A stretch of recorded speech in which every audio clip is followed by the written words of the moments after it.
เป็นบ่ห่วยบุเรียงบ่ได้ผู้คันผู้กะลานห่วยเฮาไปเฮียกับตัวแล้วเหมือนนั้น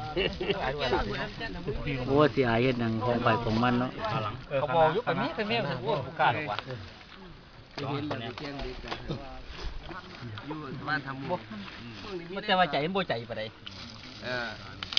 นี่ได้อร่อยมาให้เน็ตอยู่อร่อยแกงเบ็ดเขาเบิ่งแหละมีงานกระจอกสิสิบ่รอบ2ตัวมันดึงมันตัวไปซื่อๆสิฮอดแล้วดึงไปซื่อๆเฮ้ยไปดีเลย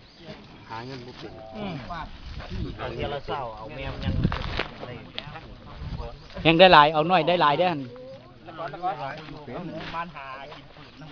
เอาถุงมาให้นะเป็นนวลเอามาให้เป็นหยังคือบ่เน็บใส่ทางหลังอะเด้ถุงอะไรส่งรถเขาบอกน้ำเป็น10 บาทขาดยศใช้อันแนวใส่เท้าประกันยากมันเรียบเนี่ยหน่อยแต่ว่ามันคือบันทึกสารคดีกับบันทึกไปเต็กคุณอันนี้เอาเนื้อมาจั่นขี้หน้าเจือนงัวตรงๆได้หั่นมากินโซนเนี่ยกินโซนบันทึกสารคดีเบิ่งบาดสิเอาเข้าปากแม่เบิ่งจะบี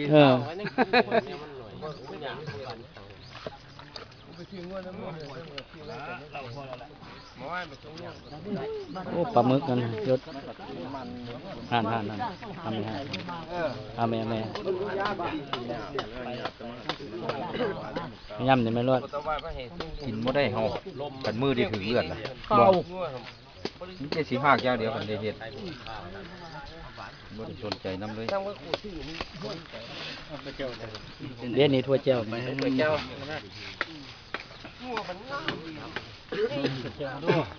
มาคนละตอนนี่พอแล้วบ่อาคุณว่าว่าได้กินเอาหมดไปนั่นเลยบ่โอ้คือช่วยได้พอดีแต่ว่าลุงก็ไม่ได้ปากเลยกูว่านั่นมั้ยอยากบ่ลุงเอาเบาเอาปากมันนึงหยดโอ้ยเดี๋ยวไปใส่เล่นโอ้ยต้องทุกคนเราไปรถชนราคามันใหญ่แต่บุญว่ะอีเมียแบบไม่มุ่งเหมือนต้องจะปัดหมุนให้ประเทศไทยมันตัดเด้อพ่อมันอยู่ที่หัวนังผู้ใดเอานี่รอดบ่ฮู้น้องเจ้าบ่โอ้เป็นผู้เฮ็ดเจ้าจักเพิ่นเสียสิเมาหัวบ่เสียวหัวเอาเนื้อออกก่อนจะเอาไปจนหัวมาแบบงัวงามงัวใหญ่เห็นราคามันถูกกันวะราคามันประมาณไอ้งามแล้วไปแห่ไปเลี้ยงปีนึงงัวนะว่าเข้มหยาเราท่าที่หมู่เห็นลูกเกี่ยมันปันละปียังไม่ได้ปั่นเอาปาด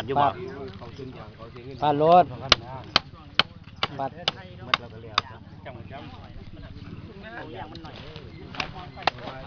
เตี๋ยวอยู่นี่เด้อันนี้กับขาวมันนี่อะไรว่าจิตเตี้ยเรายาโลดนี่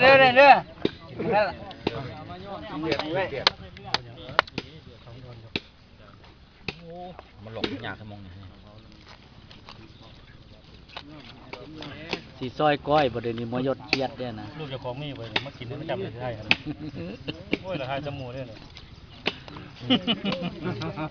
มันบุญกินนกกระทายเลยเนาะบุญทายเนาะกระทายตัวก็เอาคืนทายเจ้าของคืนเหรอเนาะบอกมันไปกินได้บ้านกินรถแล้วตู่บ่ทันเว้ยมาเฮาทายบัดนี้ตัวเดี๋ยวมันจะม่วน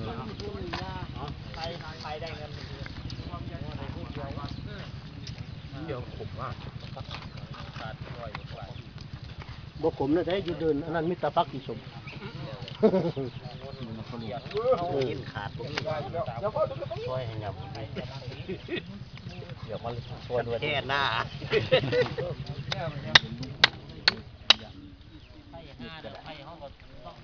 จะไปเจอต่อจังไดได้ดูอันนี้ก็ได้จะรับซับซ้อนขนาดมันบ่คือ